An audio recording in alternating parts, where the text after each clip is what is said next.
entire team in the locker room tried to demean him as bad as he could. And he let him know that day that you need me to get into college. Because of the way I've raised my sons, and I'm tremendously proud, Ryan told the coach that day, you don't understand. I've already been accepted at 3 colleges. I'm going with my brain, not with your football.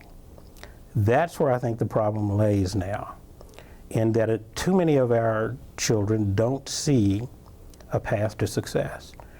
They don't have anybody telling them, like your parents or your teachers have told you, that, hey, why don't you look at film? Why don't you look at the arts?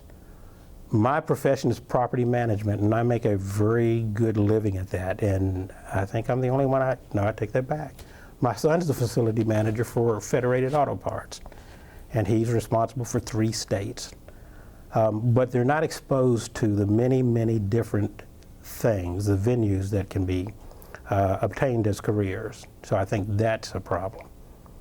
And I don't know that I completely answered that for you. No, I think you did a pretty good job. When you were going in school, you're talking about your parents pushed you to do a lot of things. How did they push you? Did they just say you need to? No, it wasn't a you need, it was you're going to. It might be really foreign to you guys, but we had a garden, and I was told in the summer, you're going to work in the garden until it's clean or the weeds are picked out, and then you can go hang out with your friends or play. I mentioned that my father was a custodian. At the age of 10, he taught me how to run a buffer, and the halls had to be sparkling, or I had to do it again. He let us know that there's no excuse for nothing less than your best. He also taught us that your best may not be my best. So I don't need to strive for yours, but I do need to strive for mine. My mother tremendously wanted to be a nurse. She took courses over and over again. So to do part of what she wanted to do, she was a nurse's, what did they call them then? A nurse's aide at Mary Baldwin College. My sister is a graduate of Mary Baldwin. When my sister went to apply, my mother found out that if you're an employee of Mary Baldwin, your children can go for free.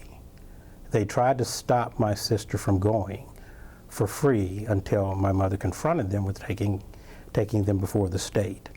So my sister went to Mary Baldwin and graduated with a degree in, I believe it's psychology. So that was another one of those stories of how just little things are done to try to hold you back. But it takes somebody saying, no, I'm not going to accept that. So I've never accepted, no, you can't do. Do you have any stories from when you were in school, somebody told you no, besides the baseball? The rest of it, not really. I mean, I had, this one was my fault, but my algebra trig teacher, the first day in class, and this wasn't racial at all, she just told everybody in the class, if you don't already know this, you have no business in my class. And my thought at that time was, I need to exit this class as quick as possible. The rest of my teachers, no, they were, I had very good teachers at Lee. I think, and I will say I'm nothing special, but I think they saw that there was direction there. I had parents that would be up at the school if the grades fell.